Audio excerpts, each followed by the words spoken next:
Good morning, students. Myself Mahendra Sharma from Suraj School Rewari PGT Political Science. Students, आज हम political science का 5th chapter read करेंगे जिसका नाम है लेजिस्लेचर. स्टूडेंट्स, आपको ध्यान होगा कि गवर्नमेंट के 3 ऑर्गन्स होते हैं, एक लेजिस्लेचर, एग्जीक्यूटिव और जुडिशरी. एग्जीक्यूटिव के रिगार्डिंग हमने पढ़ा था, जिसमें हमने प्राइम मिनिस्टर, प्रेसिडेंट, उनके टाइप्स, स्टेट में जो एग्जीक्यूटिव्स होते हैं और इसके अलावा जो परमानेंट जो हमारे एग्जीक्यूटिव्स हैं उनके रिगार्डिंग हमने डिस्कस किया था. इस चैप्टर में हम लेजिस्लेचर, पार्लियामेंट के रिगार्डिंग डिस्कस करेंगे कि पार्लियामेंट क्या होती है, कैसे बनती है, कितने इसके हाउसेस होते हैं, क्यों हमें इसकी ज़रूरत है. इन चीज़ों के रिगार्डिंग हम डिस्कस करेंगे. ओके स्टूडेंट्स, तो let's start the chapter legislature. देखिए स्टूडेंट्स, फर्स्ट इसका मीनिंग देखिए. In modern democracies legislature occupy A central place. कि आजकल डेमोक्रेसी में जो लेजिस्लेचर होती है, हिंदी में इसे विधान पालिका बोलते हैं, ये एक सेंट्रल प्लेस ऑक्यूपाई करती है. There are 3 organs of government. Government के 3 organs, legislature, executive and judiciary. It is the legislature who makes laws. कि लेजिस्लेचर का काम होता है रूल्स बनाना. जितने भी रूल्स बनाए जाते हैं, जितनी भी पॉलिसीज़ बनाई जाती हैं, ये सारी पॉलिसीज़ और रूल्स जो होते हैं वो लेजिस्लेचर बनाती है. While executive implements these. और जो एग्जीक्यूटिव होती है वो इन्हें लागू करती है, जैसा आपने पिछले चैप्टर में पढ़ा था. और जुडिशरी का काम है इंटरप्रेट देम, कि उनकी व्याख्या करना, जो भी कानून बनाया गया है उसको इंटरप्रेट करना. Legislature are elected by people and make laws on behalf of them. कि लेजिस्लेचर जो होती है वो लोगों के द्वारा चुनी जाती है. यानी कि पार्लियामेंट जो होती है, पार्लियामेंट आप आगे पढ़ोगे कि 2 हाउसेज होते हैं, लोगों के द्वारा चुनी जाती है और लोगों के बिहाफ पर ही ये कानून बनाती है. Legislature is the centre of democratic process. उसका सेंटर है. It makes laws and is filled with action, walkout, deliberations, dharna, protest, unanimity, concern, conflict, cooperation की ये कानून बनाती है. और जनरली इनमें कई तरह के प्रोसीजर्स आप कह सकते हो और कई तरह के वो होते हैं, जैसे वर्कआउट भी करते हैं, डेलिब्रेशंस भी होती है, इसके अलावा धरनाज वो होते हैं, प्रोटेस्ट करते हैं. ये सभी जनरली उसके काम करते हैं. मतलब जैसे किसी कोई लॉ बनाया गया और अपोजिशन उससे खुश नहीं है तो उसके रिगार्डिंग प्रोटेस्ट करता है. Legislature is a genuine, effective and efficient representation of people. कि लेजिस्लेचर जो है वो लोगों का वास्तविक रूप में एक रिप्रेजेंटेटिव है, एक इफेक्टिव है और एक एफिशिएंट है. कि लेजिस्लेचर ये जो सारे काम ये करता है, लेजिस्लेचर ये जो सारा जो भी देश में काम होता है उन सभी को करता है, उन सभी काम को. It helps people in making the representative responsible and accountable. Parliament ये लेजिस्लेचर ये जो हम जो लीडर्स को हमने चुना है उनको हमारे प्रति रिस्पॉन्सिबल और अकाउंटेबल बनाता है. It is the foundation stone of the modern democracy. कि मॉडर्न डेमोक्रेसी का ये फाउंडेशन स्टोन है, यानी कि उसका बेस है, कि इसके बिना डेमोक्रेसी पॉसिबल नहीं है. ओके, अब आता है कि why do we need a parliament. कि हमें पार्लियामेंट की ज़रूरत क्या है. जैसे हमने और पहले चीज़ें पढ़ी थी, इलेक्शंस के रिगार्डिंग हमने पढ़ा था, तो पार्लियामेंट की हमें ज़रूरत क्या है. देखिए, in India the national legislature of elected representatives is called the parliament. कि जो नेशनल लेजिस्लेचर होती है जिसमें जो इलेक्टेड हमारे रिप्रेजेंटेटिव्स होते हैं जिनको हमने चुना है, उन्हीं को ही क्या कहा जाता है, पार्लियामेंट. उनके जो ग्रुप होता है. At the state level it is called legislative assembly. और स्टेट में इसको लेजिस्लेटिव असेंबली कहा जाता है. देखो, जो यहाँ पर होता है, इसमें अगर हम बात करें नेशनल लेवल पर तो उसे संसद बोला जाता है, पार्लियामेंट. और स्टेट लेवल पर इसको बोला जाता है विधान, जो विधान वो आप कह सकते हैं विधान पालिका जिसे हम बोल सकते हैं. ठीक है, तो ये इसको बोला जाता है. ठीक है, लेजिस्लेटिव असेंबली होती है. No democracy can function without a parliament. कि पार्लियामेंट के बिना डेमोक्रेसी पॉसिबल नहीं है. And India is no exception to this. और इंडिया इससे अलग नहीं है. We need parliament because of following reason. कि हम जो पार्लियामेंट है हमें किन रीजन्स की वजह से ज़रूरत है. देखिए, फर्स्ट आता है the parliament has the supreme power of legislature in India. कि कानून बनाने की जो सुप्रीम पावर है वो क्या है, पार्लियामेंट.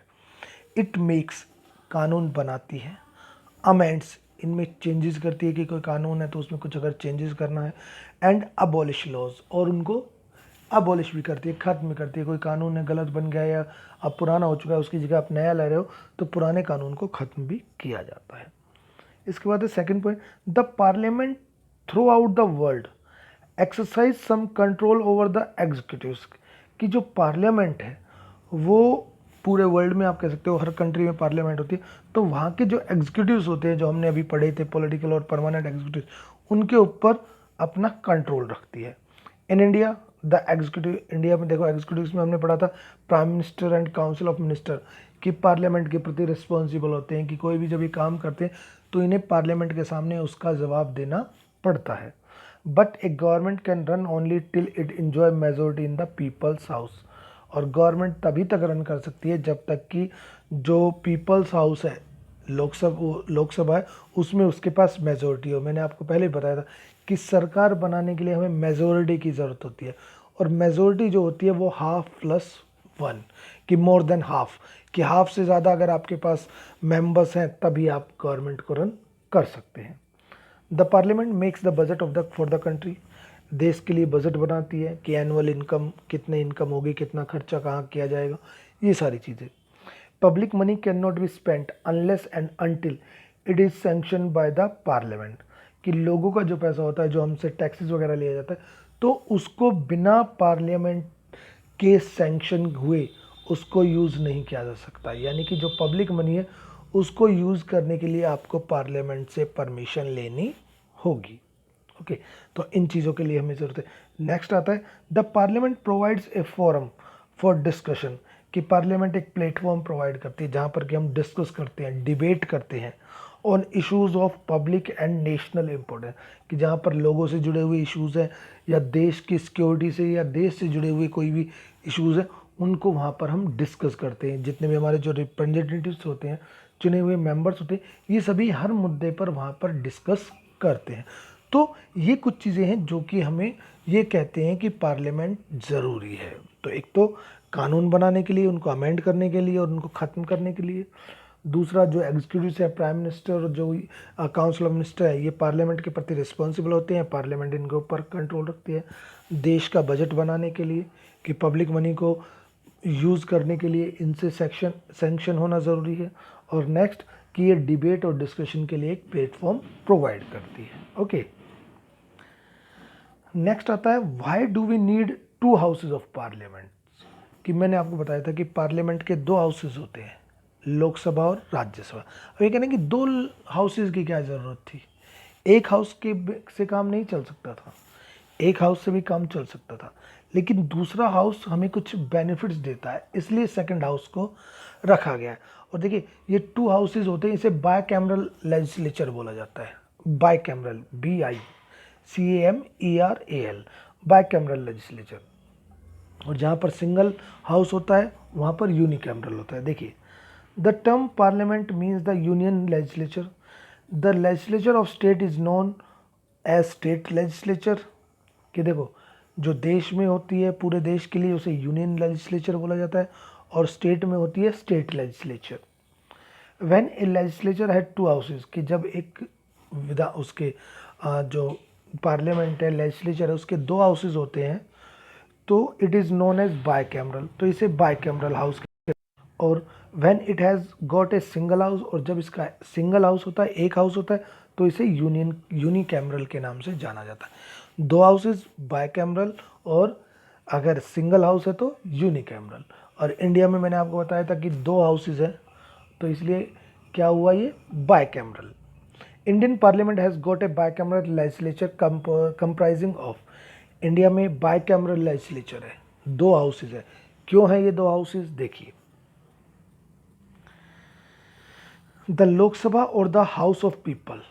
कि लोकसभा, जिसे कि लोअर हाउस भी बोला जाता है, हाउस ऑफ द पीपल, लोगों का हाउस इसे बोला जाता है, which is the lower house elected directly by the people. कि लोकसभा को हम लोग चुनते हैं, जब भी इलेक्शंस होते हैं वो लोकसभा के लिए होते हैं, ठीक है, तो हम लोग लोअर हाउस को चुनते हैं। सेकंड हाउस जो राज्यसभा है, और द काउंसिल ऑफ स्टेट बोला जाए, which is the upper house, जो कि अपर हाउस है। अब इसके मेंबर्स को कैसे चुना जाता है, upper house is elected by the state legislature. कि जो विधानसभा होती है, जो हमारे MLAs होते हैं, वो सेकंड हाउस को चुनते हैं, जो एमएलए से कहना है वो स्टेट लेजिस्लेचर जो होती है वो चुनती है। The states by the constitution have been given the right to choose a bicameral और यूनिकैमरल लेजिस्लेचर। देखो अब एक हाउस है, दो हाउस रखना है, ये जनरली जो स्टेट लेजिस्लेचर होती है वो खुद डिसाइड करती है। कॉन्स्टिट्यूशन में ये अधिकार दिया गया है स्टेट को कि वो जैसा चाहे अपने वहाँ पर वैसा सिस्टम रखती है कि वो चाहे अगर यूनिकैमरल तो यूनिकैमरल सिंगल हाउस रख सकते हैं, अगर वो चाहे डबल हाउस तो डबल हाउस रख सकते हैं। एट प्रेजेंट डे इस समय 5 नहीं, इससे अब तो जम्मू कश्मीर तो इसमें से हट चुका है, ठीक है, वही आपका यूनियन टेरिटरी बन चुका है। इसके अलावा 6 और स्टेट्स है जहाँ पर कि ये आपका बाइकैमरल है, यानी कि हमारे केवल यहाँ पर 6 स्टेट्स है जिनमें कि बाइकैमरल 2 हाउसेज है और बाकी सभी में सिंगल हाउस है। देखिए यूपी, बिहार, महाराष्ट्र, कर्नाटका, यहाँ पर बाइकैमरल लेजिस्लेचर है। अब इंडिया ने बाइकैमरल को क्यों चुना था? देखिए अब इंडिया ने जो बाइकैमरल को चुना है उसके लिए फॉलोइंग रीजंस है। India is a country with large size, कि इंडिया एक काफ़ी बड़ा देश है, एंड डाइवर्सिटी, और डाइवर्सिटी भी बहुत ज़्यादा है, and the 2 houses in the union legislature give it an opportunity to give adequate representation to all sections of society. तो हमारे यहाँ पर जो 2 हाउसेज है वो इसलिए हैं ताकि हमारे यहाँ पर जो अलग अलग सेक्शंस के जो लोग हैं, अलग अलग ग्रुप्स के जो लोग हैं, सभी को रिप्रेजेंटेशन मिल सके। देखो एक सिंपल सा एग्जांपल लीजिए, सपोज करो कि एक हाउस होता है और एक हाउस में मान लो कि 300 मेंबर है, चुन सकते हैं हम, तो केवल कितने लोगों को रिप्रेजेंटेशन मिला है? केवल 300 मेंबर्स को। और दूसरा हाउस रखा हमने 200 लोगों को, उसमें हम कर सकते हैं, तो टोटल कितना हो गया? 500 मेंबर्स को रिप्रेजेंटेशन मिला। तो इसलिए 2 हाउसेज को रखा गया ताकि ज़्यादा से ज़्यादा लोगों को रिप्रेजेंटेशन मिल सके, इवन हर सोसाइटी के हर सेक्शन के लोगों को मौका मिल सके। Second, it gives adequate representation to all geographical regions और पार्ट्स ऑफ द कंट्री। दूसरा हाउस रखने का एक कारण ये भी है कि हमारे यहाँ पर जो डिफरेंट पार्ट्स है, देश के सभी हिस्सों को आप एक रिप्रेजेंटेशन मिल सके, वो भी अपने यहाँ से लीडर्स को चुनकर भेज सके। थर्ड है, it makes it possible to have every decision reconsidered. इससे क्या होता है कि हर डिसीजन, कोई भी डिसीजन होता है वो रिकन्सिडर होता है, यानी कि उस पर दोबारा से डिस्कस होता है। जैसे कि हमारे यहाँ पर कानून बनाया जाता है तो कानून एक हाउस से पास होकर दूसरे हाउस में जाता है, फिर दूसरे हाउस पर उस पर डिबेट होती है। तो 2 हाउसेज आज किसी चीज़ पर डिबेट करेंगे तो उसका जो रिजल्ट होगा वो ज़्यादा पॉजिटिव आता है। Okay.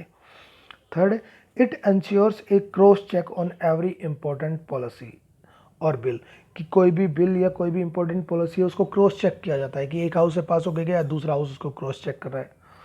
As it goes from one house to the other house for revision, कि एक हाउस से दूसरे हाउस में रिवीजन के लिए किया जाता है कि उसको भाई आप भी एक बार चेक कर लो कहीं इसमें कोई मिस्टेक्स ना रह गई हो। और फिफ्थ है, वन हाउस में take a decision in haste but, कि कई बार क्या होता है एक हाउस जो होता है वो डिसीजन जल्दबाजी में ले लेता है, तो जल्दबाजी को रोकने के लिए, क्योंकि उन्हें मालूम है कि हमने पास कर दिया जल्दबाजी में कोई भी गलत डिसीजन, सेकंड हाउस में जाएगा, वहाँ से इसे कैंसिल हो जाएगा। तो इन चीज़ों के लिए इंडिया में बाइकैमरल लेजिस्लेचर को चुना गया है। देखिए यहाँ पर जर्मनी में भी बाइकैमरलिज्म को दिखाया गया है। ओके, तो ये चीज़ें हैं। तो आज हम इतना ही पढ़ते हैं कि मेनली आज हमारे जो बात करें, हमने 3 टॉपिक्स पढ़े हैं। पहला पढ़ा है कि हमने why do we need parliament, कि पार्लियामेंट की हमें क्या ज़रूरत होती है। सेकेंड हमने पढ़ा है कि why do we need 2 houses क्यों हैं हमारे पास, कि सिंगल हाउस क्यों नहीं होता, ठीक है, और उसके रीजंस हमने पढ़े हैं। ओके स्टूडेंट्स, तो इस चीज़ को एक बार क्लियर कर लीजिएगा पहले पार्लियामेंट, इसके बाद जब हम आगे पढ़ेंगे तो और डिटेल्स में इसके बारे में हम डिस्कस करेंगे। Okay students, thank you.